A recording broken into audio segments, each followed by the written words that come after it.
you'll recall from the last section of our course that we've been talking about the reinforcement aspect of operant learning. With Chapter 8, we switched gears to look at punishment. Video 1 will introduce the concept of punishment and look at different types of punishment and the variables that affect this process. Video 2 will then go over some theories of why punishment works, what some problems we have associated with the use of punishment, and what some alternatives to punishment might be. To get started, you might recall our good friend, researcher Thorndike, who believed very much in the law of effect, where behavior is always a function of its consequences. He thought, you'll recall, that some behaviors resulted in an annoying state of affairs, or basically something we don't like, something we don't enjoy, something we're not seeking. He believed that when the behavior resulted in this type of annoyance, we were less likely to engage in that behavior again in the future. That makes sense. We don't like to be annoyed, so we're going to not engage in behaviors that cause us to be annoyed. He also thought that positive and negative, so enjoyable versus annoyed state of affairs, have parallel effects, meaning that they're just as strong as one another. A positive consequence will be just as impactful on behavior as a negative consequence. He thought that basically reward or reinforcement strengthens behavior just as easily as punishment weakens behavior. So reinforcement and punishment, Thorndike believed, worked the same degree. We want to look at whether or not he was right. Does reinforcement manipulate, change, affect behavior to the same extent as punishment does? So Thorndike did some research where he gave students a bunch of vocabulary words, either from Spanish or English, and would ask them to go through the list and basically pick synonyms, pick two words that mean the same thing. While they were going through this, he told them when they were correct and when they were incorrect. And what he told students in one group only when they got it right. So he used reinforcement there. And the other group, he pointed out only when they were wrong, which is punishment. And what he noticed was that the group that he only provided constructive criticism for when they were incorrect, using punishment, actually ended up making more errors, meaning they did not learn the same degree as the reinforced group. Similar research was done by B.F. Skinner, where he had rats pressing a lever for food, as B.F. Skinner was known to do. And some of the rats were actually slapped by a lever every time they went to press the lever to get the food. What he noticed was that the slapped rats would actually stop that behavior, but eventually they would continue the behavior. So they actually didn't learn to stop the behavior for an extended period of time. This is similar to using corporal punishment or spanking. Spanking, as we'll talk about a little bit later, actually does not have a long-term effect on behavior. We tend to not learn well from that type of conditioning. So all of this research tells us that punishment doesn't work as well as reward does. I want you to take a second and pause the video and consider that. What does that mean for you personally? What behaviors have you been rewarded, or reinforced for, or punished for? Which disciplinary or conditioning approaches worked best for you? You'll likely notice that reinforcement or reward tended to work better for you throughout your life. So all in all, Thorndike and Skinner actually underestimated or overestimated the effectiveness of punishment, because for a while they thought that it was the same degree of effectiveness. You can consider this question if you would like, and then proceed with the video. So we know that punishment is not necessarily as effective as reinforcement. However, oftentimes it's the best option or the only option or the natural consequence of a behavior. So it's still worthwhile and important to have a solid understanding of. Punishment might also be the choice that you make when it comes to your behavioral modification project. So we want to start by looking at the different types of punishment. We've talked about reinforcement. Just like with reinforcement, we have both positive and negative punishment. Positive meaning something is added to the environment to decrease a behavior. Punishment decreases behavior. Negative punishment meaning something is subtracted from the environment in order to decrease or stop a behavior. So, punishment, all in all, is anything that decreases the strength of a behavior because of the consequence of said behavior. Timeout would be a positive punishment, or potentially a negative punishment, depending on how you look at it. You could say you're taking away free time in order to decrease the behavior. Interestingly enough, we know that an experience or a learning opportunity has to have 3 characteristics in order for it to be qualified as punishment. It must, just like with reinforcement, have a consequence. If the behavior does not have an outcome, punishment cannot be used. The behavior must decrease in strength because that's what a punishment is. And the key here, the reduction in strength has to result from that consequence. The behavior might stop or drop off for some other reason, but unless the reason is because of the consequence, it's not punishment. So I want to quickly look in a little bit more detail at these 2 types of punishment. For positive punishment, remember here, the consequence of a behavior is the appearance of or increase in intensity of, that's the consequence, a stimulus. So something is added to the environment that causes the behavior to decrease.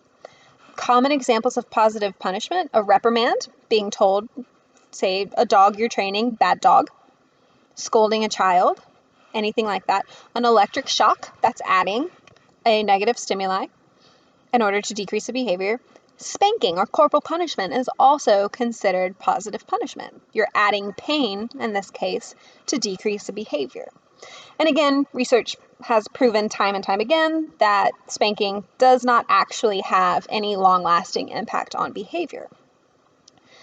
Now I want to look at negative punishment. So, contrary to positive punishment, negative punishment is when the behavior is weakened due to the removal of a stimulus, taking something out of the environment.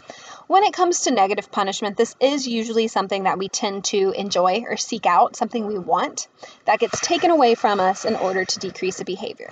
Example, getting a ticket or being fined for something. They're taking away your money in order to decrease the behavior of parking in a no parking zone or speeding. Taking away privileges, putting your kid or grounding your kid, taking away their phone, not letting them play video games because they were talking back to the parent to decrease that behavior, that's negative punishment. Because negative punishment typically involves the removal of something we seek out, we tend to call this penalty training. You're being trained by invoking penalties anytime you engage in an undesirable behavior. So now that you have a good grasp on positive, adding something to the environment, punishment, to decrease a behavior, and negative punishment, taking something out of the environment, taking something away from someone in order to decrease a behavior, we want to look at some variables that impact how effective this process is. Just like with reinforcement, contingency and continuity are important here. Contingency, the more consistently a behavior is followed by the punishing event, the less likely that behavior is to occur. If you routinely take your child's phone away for no reason at all, it's not going to be a very effective punishment. So contingency, those 2 variables have to occur together and never independently of one another. And then continuity here, again, refers to that gap in time between the behavior and the consequence. The longer you wait for the negative or positive punishment, the less effective it's going to be. You might think about an example where a kid misbehaves, the father's there and says, "You just wait till your mother gets home," Mom doesn't get home until hours later and then scolds the child. Again, scolding being a positive punishment. Not going to work as well as if the father had just scolded the child in that moment. That's continuity. Interestingly enough, we know that outside of a lab setting, it can be very hard to see contingency and continuity because very often we engage in behaviors that we might not want to without a consequence occurring. You can think about speeding, not following traffic laws. How often do we do that and not get a ticket? There is not a high degree of contingency there. So outside of a controlled environment, it can be very difficult. Another great example of this, imagine a mother going on a shopping trip with her misbehaving child. It can be very difficult for a mother to use any type of positive or negative punishment while out in public, while shopping, while at the store. So they might wait till they get home. It might not necessarily have an impact on that child's behavior. Detention functions the same way, where a kid misbehaves in class and is told they're going to get detention, but the actual punishment doesn't happen until at the end of the week or the end of the school day. Again, not very effective. The next variable we want to look at is something called punisher intensity. And this just means that the greater the intensity of the punishment, the stronger it is, the better it's going to work, the greater in the reduction of the behavior we're going to see. And this has been repeatedly found in research.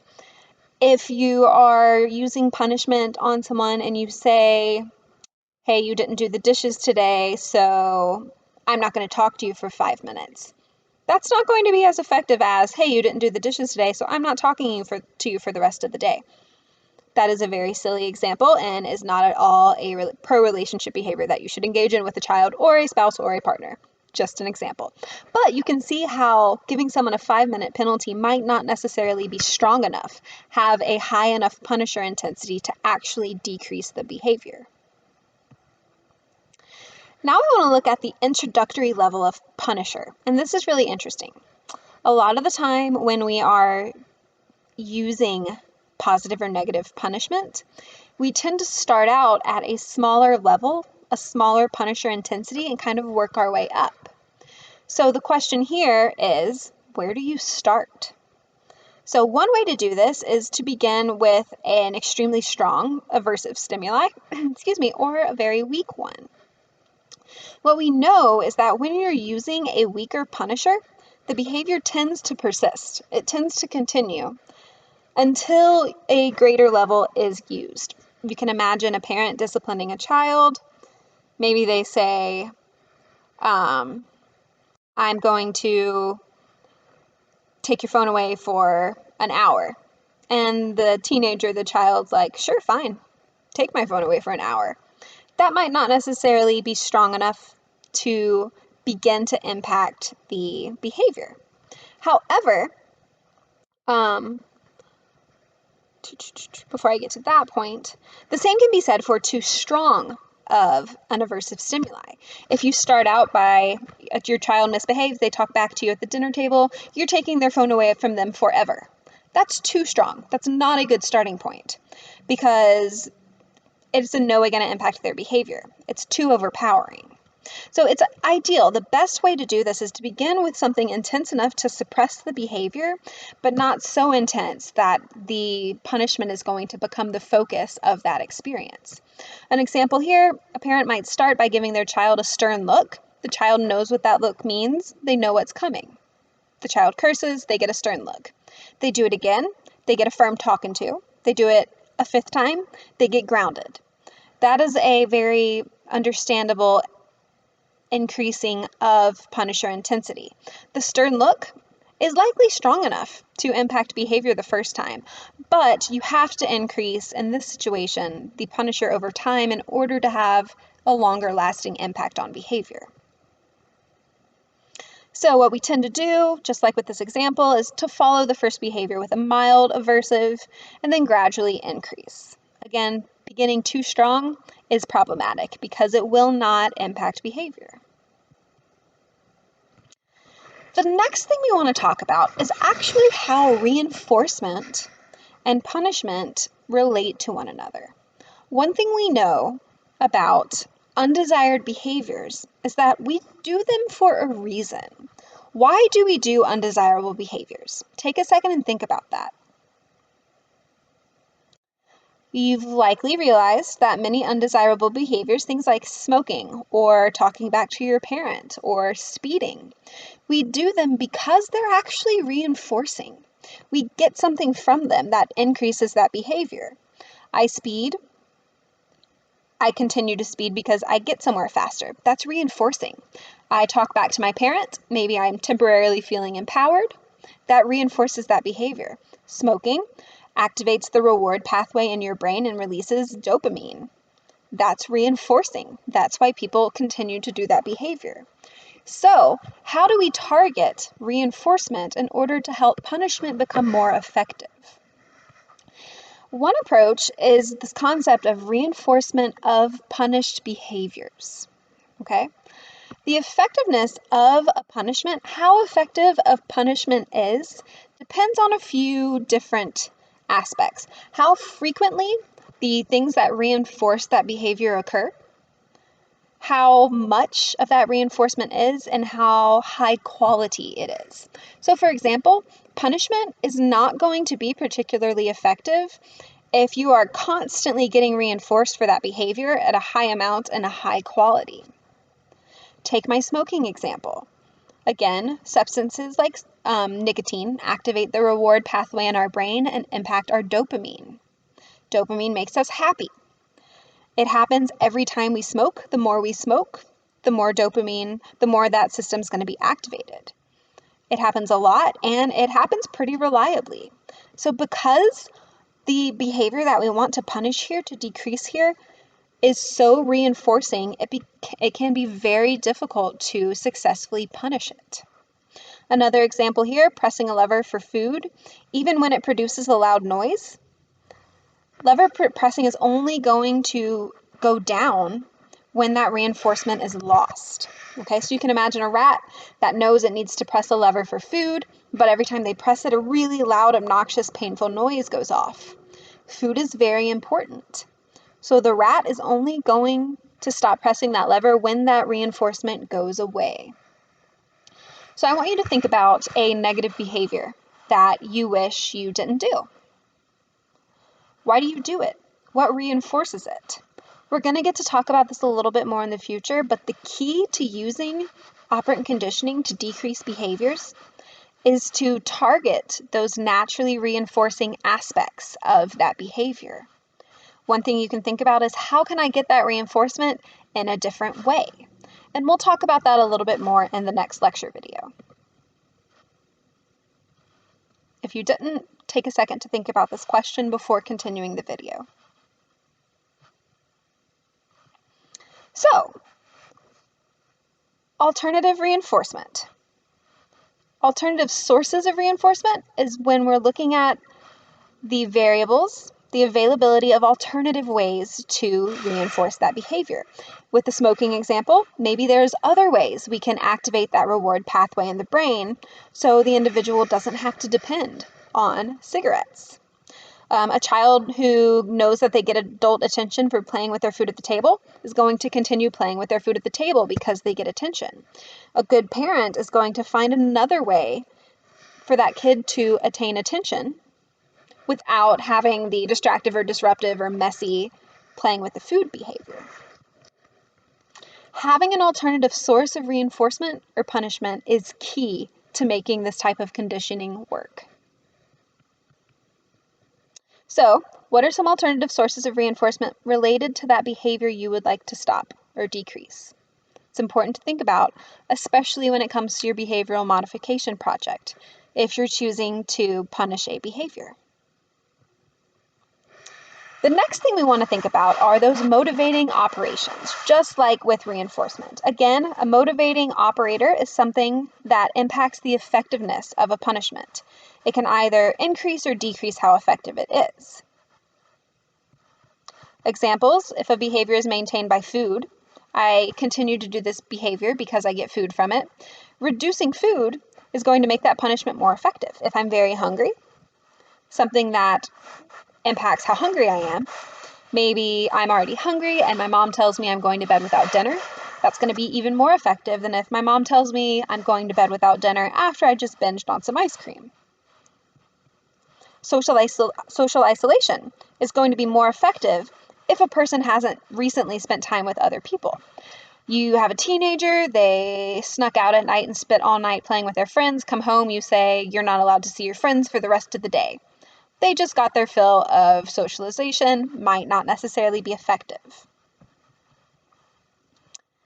So I want you to think about, again, if you're using punishment instead of reinforcement, what are some motivating operators you can incorporate into your project to either increase or decrease the effectiveness of those stimuli that are either increasing or decreasing the occurrence of that behavior for you.